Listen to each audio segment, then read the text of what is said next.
ये एक पैगाम है मदीने से, आप लोग भी समझिए और लोगों को भी समझाइए। देखिए, अगर ईद मिलादुन नबी मनाना दुरुस्त है, सवालात इसमें पैदा होते हैं। क्या ये ईद मिलादुन नबी मनाना इबादत है या गुनाह है? नेकी का काम है या गुनाह है? क्या जवाब दें?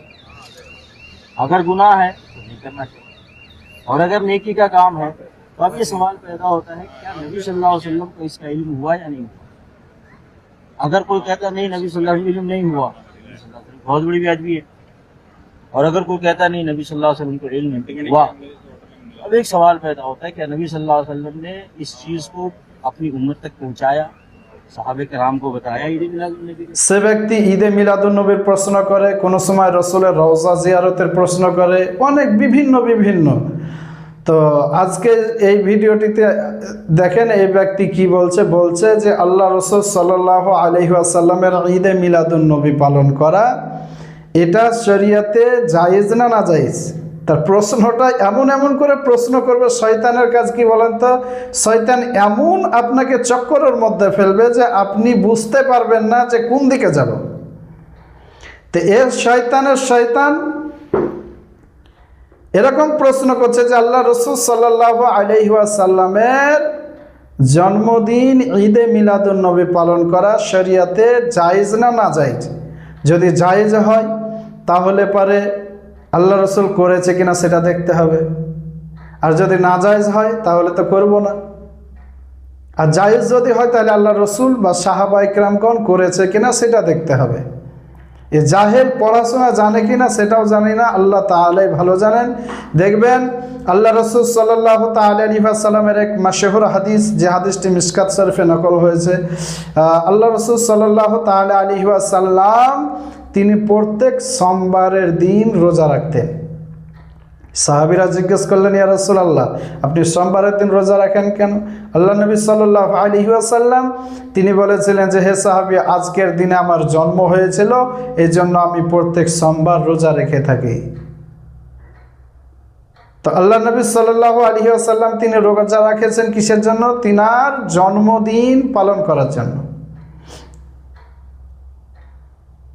তো আল্লাহ রসুল সাল্লাল্লাহু আলাইহি ওয়াসাল্লামের জন্মদিন তিনি রোজা রেখে পালন করেছেন। অতএব হাদিস দ্বারা বোঝা গেল যে রসুলের জন্মদিন পালন করা এটা শরীয়তের দৃষ্টিতে জায়েজ আছে। আর শরীয়তের দৃষ্টিতে রাসূলুল্লাহ সাল্লাল্লাহু আলাইহি ওয়াসাল্লামের জন্মদিন পালন করা জায়েজ। এবার বলবে যে আল্লাহ রসুল রোজা রেখেছে, আপনারাও রোজা রাখেন, আপনারা জুলুস করছেন কেন, খিচড়ি বিতরণ করেন কেন, এই ইত্যাদি প্রশ্ন। একটা উদাহরণ দিয়ে আপনারা বুঝেন। এক্সাম্পল মনে করেন যে জেলখানাতে, আদালতে বিভিন্ন রকমের আপনার কয়েদি পৌঁছায়, বিভিন্ন রকমের আপনার মুজরিম উপস্থিত হয়। তো মার্ডারের মুজরিম যে আপনার ধরেন 3-4 প্রকারের মার্ডারের মুজরিম আদালতে পৌঁছালো। কেউ আপনার কাউকে বিষ খাইয়ে মেরে দিল, কেউ আপনার কাউকে ছুরি দিয়ে হত্যা করে দিল, কেউ আপনার কাউকে পিটিয়ে মেরে দিল। এইরকম 3-4 প্রকারের মানুষ আদালতে পৌঁছালো। এবার যদি জজ সাহেব আপনার বিচারের রায় দেয় যে ছুরি দিয়ে হত্যা করেছে তাকেও ফাঁসির রায় দিবে, যে পিটিয়ে হত্যা করেছে তাকেও ফাঁসির রায় দেবে, যে আপনার বিষ খাইয়ে বা বিষ পান করিয়ে মেরেছে তাকেও ফাঁসির রায় দেবে। তো রায় তো একই, কিন্তু মার্ডারের কর্মটা, মার্ডারের কাজটা ভিন্ন। তো মার্ডারের কাজ ভিন্ন হওয়ার কারণে রায় পরিবর্তন হয় না, রায় একই থাকবে। তনুরূপ রাসূলুল্লাহর জন্মদিন পালন করতে গিয়ে যদি বিভিন্ন রকমের ভাবে করতে পারে, যেমন হয়তো জুলুস করছে, কাউকে কিছু খাওয়াচ্ছে, আপনার দান খায়ের করছে, জায়েজ তরিকায় করতে হবে, জায়েজ তরিকায় যদি করে, যেমন কাউকে হয়তো গরিব ফকির মিসকিনদেরকে কিছু বিতরণ করে খাওয়ালো, বা কাউকে আপনার গরিব ফকির মিসকিন ইয়াতিমদেরকে পয়সা বিতরণ করলো বা কিছু বিতরণ করে দিলেন, বা হয়তো কেউ রাসূলুল্লাহর জন্মের দিনকে উপলক্ষ করে মিলাদ মানালো বা হয়তো জুলুস করলো, এই সমস্ত জিনিসগুলো কখনো নাজায়েজ ও হারাম হতে পারে না। তরিকা আলাদা হতে পারে, তরিকা অন্য রকমের হতে পারে, কিন্তু এগুলো জায়েজ এবং সওয়াবও পাওয়া যাবে। আল্লাহ রাসূল সাল্লাল্লাহু তাআলা আলাইহি ওয়াসাল্লামের এবার বলবে যে জুলুস তো বেদাত, জুলুস আল্লাহর নবী সাহাবীরা করেনি। এবার প্রশ্ন আসবে যে এই রকম ভাবে মিলাদ তো সাহাবারা আল্লাহ রাসূল করেননি, এগুলো বেদাত, আর বেদাত সমস্ত বেদাতই হারাম। এই প্রশ্ন যদি কেউ তুলে দেয় তাহলে পরে আমার কাছেও প্রশ্ন অনেক রকমের আছে। আমাদের আহলুস সুন্নাত ওয়াল জামাআতের অনেক আলিমদের কাছে অনেক রকমের প্রশ্ন থাকে যে আপনার সমস্ত বেদাতি যদি হারাম ও গুনহার কাজ হয়ে থাকে তা আমাকে বলুন যে কোরআনুল কারীম মানুষ যে তেলাওয়াত করে সে কোরআনুল কারীম সওয়াবের উদ্দেশ্যে পড়ে না গুনহার উদ্দেশ্যে পড়ে? কোরআনের কালাম তেলাওয়াত করে কোন উদ্দেশ্যে? মানে সওয়াবের উদ্দেশ্যে। মানুষ যে নামাজ পড়তে আসে মসজিদে, মসজিদে নামাজ পড়তে আসে, তা নামাজ কিসের উদ্দেশ্যে পড়তে আসে? সওয়াবের উদ্দেশ্যে, নেকির উদ্দেশ্যে, আল্লাহকে রাজি করার উদ্দেশ্যে। বা কোরআন তেলাওয়াত করে তো আল্লাহকে রাজি করার উদ্দেশ্যে। তো এই যে কোরআনুল কারীম, এখনকার যে কোরআন আমরা তেলাওয়াত করি, ছাপানো কোরআন, কালো হরফে লেখা, সাদা পাতার উপরে লেখা, এই যে ছাপিয়ে প্রেস থেকে ছাপিয়ে যে কোরআনুল কারীমটা আসে, এই কোরআনুল কারীমের হুরুফগুলো বা এই পাতাগুলো আল্লাহ রসুলের জামানায় ছিল। এই যে আমরা সওয়াবের নিয়তি পড়ছি কোরআন, অথচ এটা বেদাত, এটা ভালো বেদাত। এই বেদাতে সওয়াব আছে, এই বেদাতে নেকি হবে, সওয়াব পাওয়া যাবে। এই যে মসজিদ, মসজিদের ভিতরে টাইলস লাগানো হচ্ছে, মসজিদের ভিতরে আপনার মসজিদকে সাজানো হচ্ছে, মসজিদের ভিতরে বিভিন্ন রকমের কালার দিয়ে মসজিদকে সাজিয়ে দিচ্ছে, এই যে এই সমস্ত কিছু মসজিদের ভিতরে হচ্ছে, এই সমস্ত জিনিস আল্লাহ রসুলের জামানায় ছিল।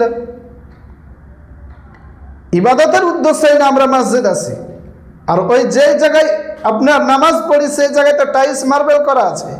আল্লাহ রাসূল সাল্লাল্লাহু আলাইহি ওয়াসাল্লামের জামানায় টাইলস মার্বেল করা মসজিদ ছিল না। তো আল্লাহ রাসূল সাল্লাল্লাহু আলাইহি ওয়াসাল্লামের জামানায় যাহাতে ছিল না, তাহলে এটাও বেদাত হবে। আর এটা বেদাত হলে বড় বেদাত, বেদাতে তাহলে পরে এগুলোর সম্পর্কে তারা কোনো প্রশ্নও তোলে না, তারা ফতোয়াও দেবে না। আরেকটা সবচাইতে বড় ফতোয়া যে আল্লাহ রাসূল সাল্লাল্লাহু তাআলা আলাইহি ওয়াসাল্লামের জামানায় লাউড স্পিকার ছিল না। লাউড স্পিকার, যে লাউড স্পিকারের মাধ্যমে মানুষকে ওয়াজ নসিহত শোনাচ্ছেন, যে লাউড স্পিকারের মাধ্যমে নামাজও পড়া হচ্ছে, যে লাউড স্পিকারের মাধ্যমে কোরআন ও হাদিসের দার্স দেওয়া হয়, যে লাউড স্পিকারের মাধ্যমে মানুষকে হেদায়েতের কথাবার্তা বলানো হয়, সেই সমস্ত লাউড স্পিকারের বিষয়ে কেউ কোনোদিন প্রশ্ন করে না। কারণ যে আল্লাহ রাসূল সাল্লাল্লাহু আলাইহি ওয়াসাল্লামের যুগে এই লাউড স্পিকার ছিল না। এবার প্রশ্ন আসবে যে এখন তো অনেক মানুষ বেড়েছে, তখন তো মানুষ কেন? আল্লাহ রাসূল সাল্লাল্লাহু আলাইহি ওয়াসাল্লাম বিদায়ের যেই দিন, হজ করার বিদায় ভাষণ যেই দিন দিয়েছিলেন আল্লাহর নবী সাল্লাল্লাহু আলাইহি ওয়াসাল্লাম, সেই দিন লক্ষ লক্ষ মানুষ ছিল। সেই দিন লাউড স্পিকারের প্রয়োজন হয়নি। আল্লাহ রাসূল বিদায় হজে যখন আপনার ভাষণ দিয়েছিল, সেখানে 1 লক্ষেরও বেশি মানুষ, সেই জায়গায় লাউড স্পিকারের প্রয়োজন। আপনার তো 1500 মানুষ হলে লাউড স্পিকার ব্যবহার করেন, তা লাউড স্পিকার ব্যবহার করা জায়েজ না হারাম, এর ব্যাপারে ফতোয়া দিলেন না।